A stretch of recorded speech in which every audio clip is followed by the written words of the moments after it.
네, 오늘은 광물에 대한 공부를 해보도록 하겠습니다. 자, 광물은 약 4천 종 이상이 지구상에 존재하고 있고요. 이러한 광물들이 모이고 모여져서 암석을 이루고 있습니다. 자, 이렇게 많은 광물들 중에서 암석을 주로 이루고 있는 광물을 우리는 조암 광물이라고 합니다. 자, 여러 가지 조항광물에 대해서 배워볼 거고요. 그 외에도 조항광물 외에도 어떤 특징이 있는 그러한 광물들도 함께 묶어서 배워보게 될 텐데, 우리가 이번 시간에 학습하게 될 광물은 감람석부터 해서 방해석까지 5가지에 대한 광물을 한번 배워보도록 하겠습니다. 자, 감람석은 밑에 있는 사진 자료 중에 이렇게 올리브 색깔을 띠고 있는 녀석이고요. 그 다음에 황철석, 황동석, 그리고 운모, 그리고 방해석입니다. 자, 하나하나 자세하게 살펴보도록 합시다. 자, 먼저 감람석입니다. 자, 여러분들 감람석은 광물이 어떤 특징이 딱 보이나요? 보시면 가장 먼저 색깔이 눈에 띈다, 그죠? 자, 이 감람석은 올리브와 비슷한 색깔을 띠고 있고요. 그래서 영어 학명이 올리빈이라고 합니다. 자, 우리나라에 이 올리빈이 들어올 때 어떻게 번역할까라고 고민을 하다가 마치 올리브가 우리나라에 있는 감람나무에 있는 열매와 같다라고 이렇게 착각을 하신 겁니다. 그래서 감람나무에 있는 열매와 같구나라고 이름을 감람석이라고 짓게 되었던 겁니다. 자, 감람석은 2가지 특징이 중요합니다. 첫 번째는 열에 매우 강하다라는 특징이 있고요. 2번째는 풍화침식에 약하다라는 특징이 있습니다. 이 2가지는 잘 기억해 두시기 바랍니다. 자, 열에 매우 강하기 때문에 우리 지난 시간에 직권의 층상 구조할 때 배웠다, 그죠? 무엇을 배웠죠? 지구 중심으로 가면 갈수록 온도가 어떻다? 높아진다, 뜨거워진다 라고 했습니다. 따라서 지각 아래에 있는, 그렇죠, 멘틀 구간에서도 이 감람석은 녹지 않고 남을 수 있습니다. 반대로 감람석이 어떠한 요인에 의해서 지각으로 떠올랐다라고 생각을 해보겠습니다. 즉, 지각으로 분출해서 감람석이 이렇게 지각에 표출되게 됐는데, 자, 지각에 있다면 어떻게 될까요, 여러분들? 열에 강하기 때문에 지각에서 살아남을 수 있겠다, 그죠? 멘틀에서도 살아남았으니까. 그치만 이 2번째 이유, 풍화침식에 약하기 때문에 우리 지각에서는 어떤 현상이 일어납니까, 여러분들?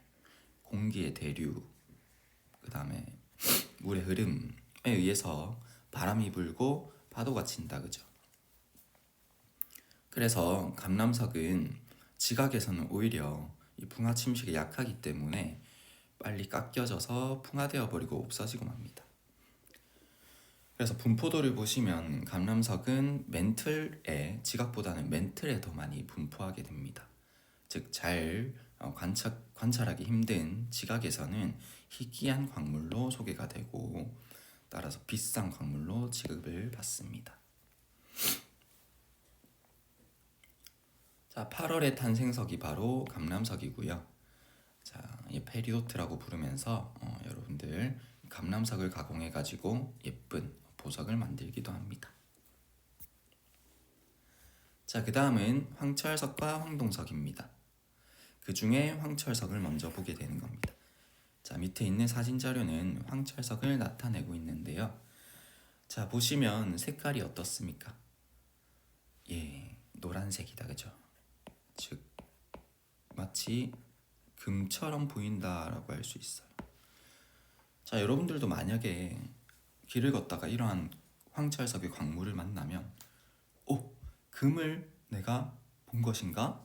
금을 발견한 것인가? 라고 들뜬 마음에 광물을 집을 거예요, 아마. 자, 황철석은 별명이 바보 같은 금입니다. 영어로는 파이라이트라고 불리고요. 이 어두에 있는 파이, 그리스어 프라이를 뜻하는 뜻이고요. 이 프라이를 한글로 번역하면 불이라는 뜻을 지니고 있어요. 황철석과 불은 어떠한 연관이 있는지 잠시 후에 살펴보기로 하고요. 먼저 황철석의 첫 번째 특징, 이것도 중요하다 했어요. 금과 구별할 수 있는 방법이 되곤 하는 이 첫 번째 특징은요, 바로 겉보기 색과 좋은 색이 다르다라고 했습니다. 자, 겉보기 색은 겉으로 내 눈으로 관찰 가능한 색깔이죠. 그래서 겉으로 내 눈으로 보았을 때 보이는 색깔, 즉 겉보기 색이 노란색이다라고 했습니다. 자, 반대로 작은 분말 가루색, 즉 광물을 조흔판이라고 하는 곳에 긁어서 가루가 되어서 나타나는 색깔을 조흔색이라고 한다 했는데요. 자, 이 조흔색은 무슨 색이라 했죠? 우리 이 PPT에서는 복습을 하는 단계니까, 그죠? 선생님이랑 이 PPT를 가지고 본 수업을 했고 지금은 복습을 하는 영상이기 때문에 여기서 여러분들이 대답을 할 수 있어야 될 것 같아요. 황철석 우리 실제로 긁어보았다, 그죠? 노란색에다가 좋은 색은 그렇죠, 검은색이라고 했어요. 그래서 여러분들 겉보기 색과 좋은 색 잘 체크를 해두셔야 되겠습니다. 자, 그 다음 이 황철석을 또 금과 구별할 수 있는 방법이 하나 더 있다 했죠? 무엇이었죠? 예, 맞습니다. 바로 경도를 비교해 보는 것입니다. 경도는 여러분들 무엇이라 했습니까? 긁히는 정도를 경도라고 했어요. 강도와는 구분을 할 수 있어야 된다라고 했습니다.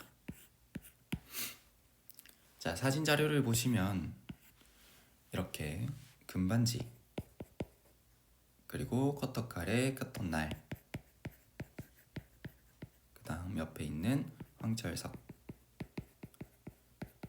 이 세 가지의 경도를 측정해 보는 사진 자료인데요. 자, 보시면 금은 커터날에 의해서 긁혔다, 그죠?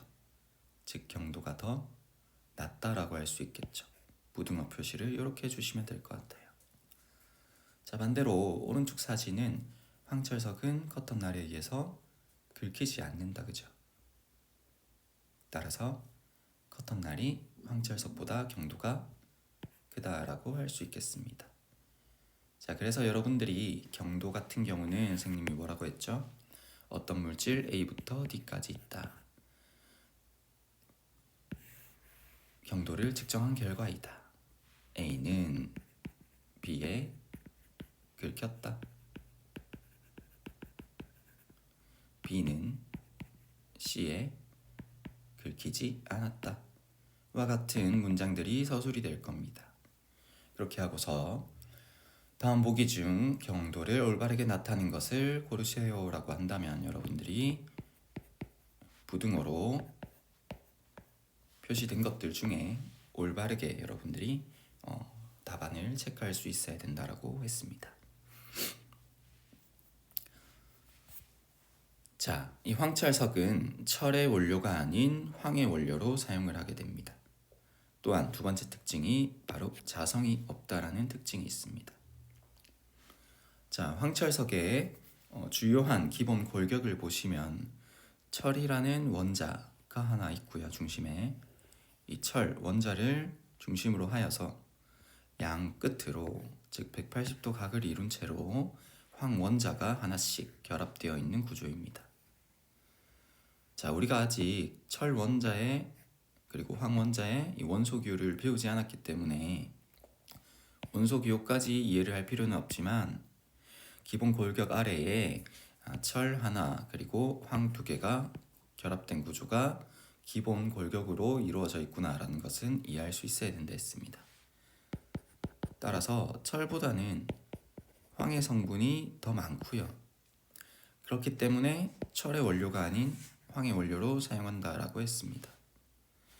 옆에 그림을 보시면 자성이 없기 때문에 자석이 달라붙지 않고 이렇게 떨어지는 것을 확인할 수 있습니다.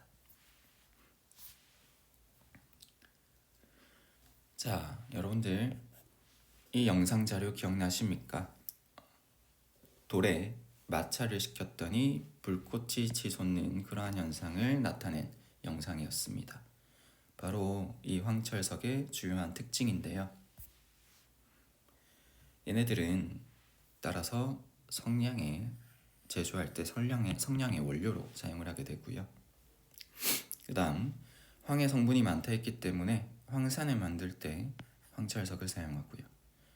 또 황의 성질을 살린 살충 효과를 이용한 살충제에 이 황철석이 다양한 살충제를 만들 때 사용을 하게 됩니다. 자, 다음은 황동석입니다. 자, 이 두 개를 묶어서 보아라 했던 이유는 바로 겉보기 색이 둘 다 똑같기 때문에 그렇습니다. 얘도 겉보기 색이 노란색이다, 그죠? 그럼 얘도 별명이 맞습니다. 바보 같은 금입니다. 자, 얘네들의 명칭을 보시면 얘네들도 명칭 어두에 칼코스라고 해서 구리를 뜻하는 그리스어가 포함되어 있어요. 즉 황철석과 달리 황동석은 황 그리고 철이 아닌 동이 뭐죠? 구리 동자죠. 즉 구리가 들어가 있구나. 그래서 명칭이 이렇게 되었구나라고 여러분들이 이해하실 수 있을 겁니다. 자, 이 황동석도 겉보기 색과 좋은 색이 다릅니다. 즉 금과 황동석 그리고 황철석을 서로 구별할 수 있는 유일한 방법은 무엇입니까? 좋은 색을 비교하는 방법이 될 겁니다. 자, 황동석의 겉보기 색은 노란색이라 했고 좋은 색은 어떻다? 녹흑색이라고 했습니다. 오타가 났네요. 녹흑색. 자, 여러분들 우리 실제로 좋은 판에 긁었을 때 많은 친구들이 선생님 그냥 검은색으로 보입니다 라고 얘기를 하던데 선생님이 조금 세게 그리고 굵게 한번 그려봐라, 긁어봐라 라고 했습니다.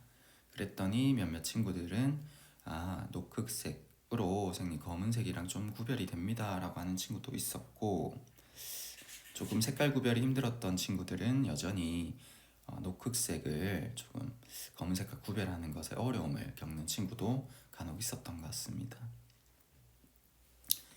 자, 실제로 녹흑색은 흑색에 가깝기 때문에 육안으로 여러분들이 비교하는 것에 좀 어려움을 겪는 친구도 있습니다. 그러나 실제로는 녹흑색과 검은색은 다른 색이고요. 녹흑색은 흑색 바탕이긴 하지만 녹색이 조금 가미된, 좀 섞여있는 그러한 색깔을 우리는 녹흑색이라고 한다 했습니다. 바로 황동석의 좋은 색이었습니다. 정리하겠습니다. 자, 지금 보시는 자료들과 같이 겉보기 색깔이 이렇게 투명하거나 혹은 우리가 방금 봤던 내용들처럼 노랗다면 구별하기 참 쉽지 않겠다, 그죠? 자, 어떻게 구별할 수 있댔죠? 맞습니다. 좋은 색을 통해서 구분할 수 있습니다. 자, 황금은 겉보기 색도 노란색이고 좋은 색도 노란색이다. 왜냐면 황금은 금은 여러분들 과학 B 시간에 이제 배울 텐데요. 순물질과 혼합물이라 해서 그죠? 금은 그렇죠. 순물질이죠. 따라서 겉보기 색과 좋은 색이 같을 수밖에 없습니다. 한 가지 원소로 이루어진 물질이기 때문에 긁어서 가루를 내어도 물질이 변함이 없기 때문에 그렇겠죠. 반대로 황동석과 황철석은 겉보기 색은 둘 다 노란색이다. 바보 같은 금이라 불린다. 그러나 좋은 색은 황동석은 녹흑색, 황철석은 검은색으로서 서로 다르고 또한 황금과도 좋은 색이 구분되기 때문에 이 좋은 색을 통해서 광물들을 구별해낼 수 있다라고 했습니다. 이 색깔 여러분들 별표를 생님한 3개를 줘도 무방할 것 같습니다. 자, 다음은 운모입니다. 지금 PPT가 살짝 깨져서 그런지 좀 이런 이상한 니은자의 색깔이 나와 있는데 좀 무시하고 봐주시면 좋을 것 같습니다.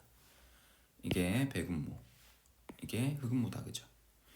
우리 실제로 우리 광물 케이스에도 이 두 가지가 있었고, 다른 광물들과는 달리 얘네들은 좀 생김새가 독특하지 않았어요? 그렇죠? 얇은 판처럼 생긴 모양이었어요. 맞아요. 판 형태로 생긴 납작하게 쪼개지는 광물이 바로 백운모 그리고 흑운모라 했고요. 얘네들의 또 다른 특징은 반짝거린다라는 특징이 있었습니다. 광택이 있다라고 했다, 그죠? 자, 이 그림은 선생님이 굳이 볼 필요는 없다 했지만 쌤이 참고로 판 형태를 이루는 이유에 대해서 설명을 하기 위해서 넣은 자료라고 했습니다. 광물의 기본형이 바로 정사면체를 이루는 구조인데요. 이걸 규산염 사면체라고 했습니다. 규소와 산소가 결합된 모습을 나타내는 이 사면체 모양을 이루고 있다라고 해서 규산염 사면체라 했는데요. 외울 필요는 없어요, 여러분들. 그냥 이 부분은 설명만 듣고 넘어가시면 됩니다. 자, 그러면 이 정사면체 하나하나가 바로 광물을 이루는 기본 단위일 텐데요. 얘네들이 운모 같은 경우는 이렇게 한 판 층을 이룬 채 서로 결합이 되고 있음을 볼 수 있어요. 즉 얘네들이 어떠한 압력, 즉 힘에 의해서 쪼개어진다면 한 판씩 쪼개어진다라는 것입니다. 그래서 얘네들의 모습이 판의 형태를 지닐 수 있다가 되는 것입니다. 이렇게 이러한 구조를 지니면 운모가 지금 현재 제시되어 있구나라고 이해할 수 있다는 것입니다. 물론 이 부분은 고등학교 올라가시면 배우는 부분이기 때문에 지금은 운모는 이렇게 결합이 되어 있구나, 그래서 판의 형태로 쪼개어지는 거구나 라고 여러분들이 이해만 할 수 있으면 좋을 것 같습니다. 자, 우리가 이제는 화강암을 모든 친구들이 배웠으니까 지금 제시된 사진이 화강암인 것은 다 아실 테고요. 자, 이 화강암 속에서 여러분들이 검은 색깔 알갱이를 보고 흑운모를 떠올릴 수 있으면 되겠습니다. 마찬가지 얘네들은 아직 배우지 않았습니다. 우리가 편마암인데요. 편마암 속에서도 이렇게 반짝거리는 흑운모를 볼 수 있습니다. 자, 또 우리가 학교 모래밭에 나가면 반짝거리는 광물들을 보실 수 있을 텐데요. 흑운모 혹은 백운모일 수 있습니다. 운모는 영어로 마이카라는 뜻이 마이카라고 번역이 되고요. 자, 이 마이카를 우리가 그대로 번역을 하게 된다면 부스러기라는 뜻입니다. 고운 모래가루처럼 부스러진다라는 뜻이기도 하고요. 아까 우리는 판의 형태로 쪼개어진다라고 했죠. 우리 실제로 실험실에서 선생님이 몇몇 친구들한테 얘들아 그 흑운모, 백운모 가지고 너무 장난치지 마라 라고 했는데 기억납니까? 그 장난치던 친구들이 그 판의 모습을 이루고 있던 운모들을 막 이렇게 손으로 힘을 줘가지고 부스러기 가루들을 만들었던 것 기억납니까? 예. 그럼 왜 영어로 마이카라는지 다들 이해가 되겠죠? 자, 백운모는 과거에 러시아라든지 동유럽, 인도 지역에서 건물을 예쁘게 만들고 나서 하늘을 보고 싶은데, 바깥 풍경을 보고 싶은데 구멍을 뚫어 놓으니까 너무 바람이 숭숭 들어와서 춥더라. 어떻게 할 수 없을까? 이때 당시에는 아직 유리라는 것이 개발되지 않았어요. 그래서 배군물을 이용해 가지고 창문에 재료로 사용하긴 했습니다. 자, 왜냐면은 배군무 같은 경우는 그쵸, 흰색을 띠고 조금 투명한 감도 있기 때문에, 투명하기도 하기 때문에 어떻습니까? 바깥을 좀 이렇게 볼 수도 있다. 또한 운모는 또 광택이 반짝반짝거리잖아요. 그래서 이 배군모를 유리로 만들게 되면, 즉 창문으로 이용을 하게 되면 아주 화려한 건물에 반짝반짝 빛이 나는 그러한 또 효과를 낼 수 있기 때문에 그렇죠.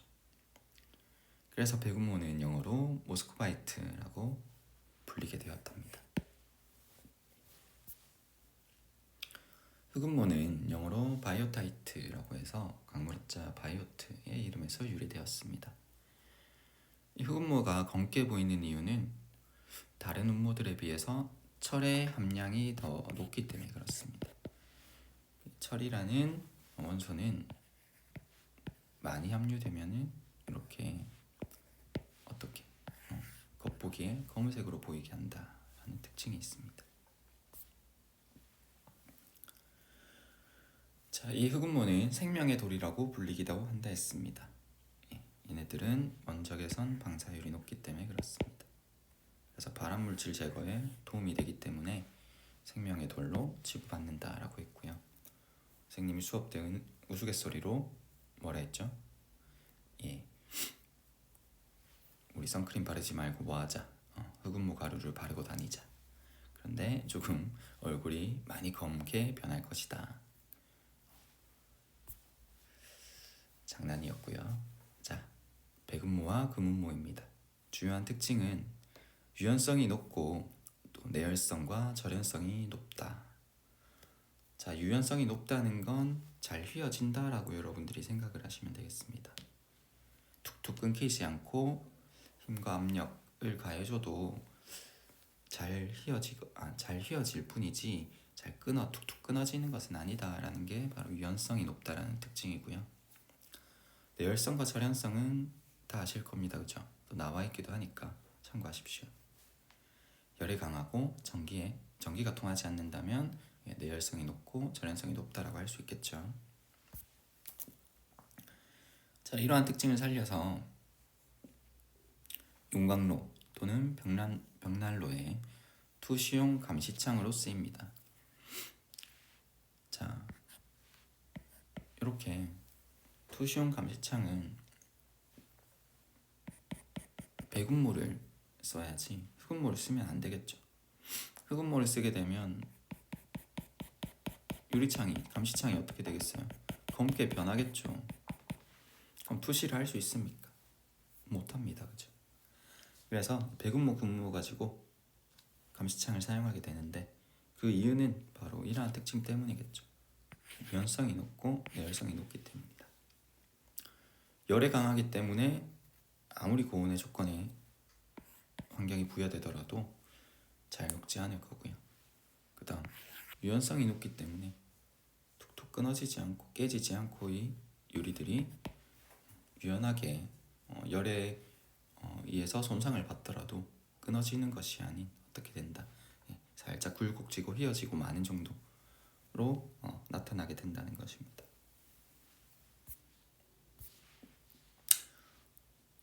배군모 가루를 이용해서 화장품에 반짝거리는 그러한 원료로 사용을 한다라고 했습니다. 자, 마지막은 방해석입니다. 자, 방해석은 이 한자 뜻과 영어 명칭 둘 다 중요하다 했습니다. 이 명칭을 잘 공부하시면 광물이 여러분들이 좀 잘 보일 겁니다. 자, 먼저 이 방해석의 한자 뜻풀이부터 해보겠습니다. 방위황자를 사용하죠. 그 다음 해자는 풀해자입니다. 그 다음 석자는 돌석자고요. 이걸 우리가 풀이를 해보면 내 방위로, 즉 동서남북 모든 방향으로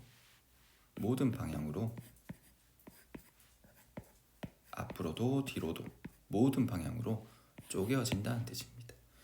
즉 모든 방향으로 쪼개지니까 이런 육면체의 모양으로 쪼개진다는 것입니다. 얘네들을 사방으로 쪼개지는 입체 구조를 지니고 있다라고 해서 사방체라고 표현합니다. 그러면 왜 이름이 방해석인지 이제 이해가 될 수 있겠죠? 그 다음 이 방해석의 영어 명칭은 칼사이트라고 했습니다. 이 칼사이트, 어두는 라틴어로서 번역하면 석회라는 뜻을 지니고 있습니다. 즉 방해석은 서로 광물들이 모이면 이 방해석들이 모여서 암석을 이룬다면 바로 석회암이 된다는 뜻입니다.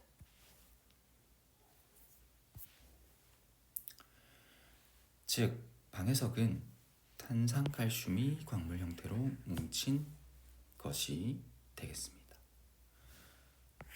따라서 산의 성질을 만나면 탄산칼슘은 어떻게 된다? 녹으면서 이산화탄소 기체를 발생시킨다. 초등학교 때 여러분들이 배웠다고 했습니다. 그래서 이 방해석에 염산을 넣게 되면 녹아버리게 되겠죠. 자, 이 탄산칼슘 덩어리가 방해석을 이룬다 했고요. 이 방해석이 뭉쳐져서 암석이 된다면 석회암이 된다 했습니다. 그리고 이 석회암이 오랜 세월을 거쳐 성질이 변하게 될 수 있습니다. 이걸 우리는 변성암이라고 다음 시간에 배우게 될 텐데 학교에서 이 석회암의 성질이 변해서 변성암이 되면 대리암이 됩니다. 그래서 우리 이 대리암을 가지고 대리석 조각상을 만들잖아요. 유럽에 나가시면 옥외에, 그러니까 야외에 이렇게 대리석 조각상들이 나와 있는 걸 볼 수 있을 텐데요. 형태가 잘 유지되지 않고 이렇게 조각상의 모습이 녹아내린 그러한 조각상도 보신 적이 있을 겁니다. 아마 유럽 나간 친구들은. 자, 이게 왜 이렇게 됐을까요? 바로 산성비가 내려가지고 이 산성비 속에는 산의 성질이 있잖아요, 그죠? 그래서 산성비라고 하는 거죠. 그래서 산성비가 이렇게 내려가지고 이 대리석 조각상의 탄산칼슘 성질이 어떻게 된 겁니까? 산성비에 의해서 녹아내린 것이 되겠습니다. 자, 정리를 한번 해보도록 하겠습니다. 자, 방해석은 겉보기 색이 투명하다. 이걸 무슨 색이란다? 무색이란다. 자, 방해석 긁었을 때 나오는 좋은 색? 그렇습니다. 흰색. 잘 기억하고 있겠죠, 여러분들? 오늘은 복습 시간이라 여러분들이 빈칸을 다 채울 수 있어야 됩니다. 지금 영상을 보는 친구들 선생님과 함께 채워볼 수 있도록 합시다. 자, 그 다음에 금, 황동석, 황철석은 모두 겉보기 색이 그렇죠. 노란색이다. 자, 여기서 황금은 좋은 색이 그렇습니다. 노란색이다. 황동석은 그렇죠. 노크색. 황철석은 그렇죠. 검은색. 자, 운모는 백운모냐 흑운모냐에 따라서 겉보기 색이 달라진다, 그죠? 백운모라면 흰색, 흑운모라면 검은색. 그러나 운모라면 전부 좋은 색은 둘 다 흰색. 맞아요. 자, 이렇게 빈칸을 모두 채울 수 있어야 됩니다, 여러분들. 꼭 잘 기억합시다. 별표를 5개 드려놓을게요. 자, 이렇게.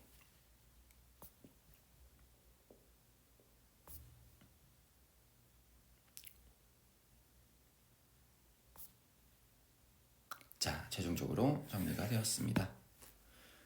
모두 체크하시고 혹은 캡처하시고 잘 기억을 하시기 바랍니다. 자, 리듬 게임은 오늘은 영상 시간이니까 활동은 넘어가도록 하겠습니다. 자, 이렇게 해서 광물의 첫 번째 차시 내용이 모두 끝이 났습니다. 다음 시간에 남은 광물 5가지를 모두 배워보도록 하겠습니다. 수고 많았습니다.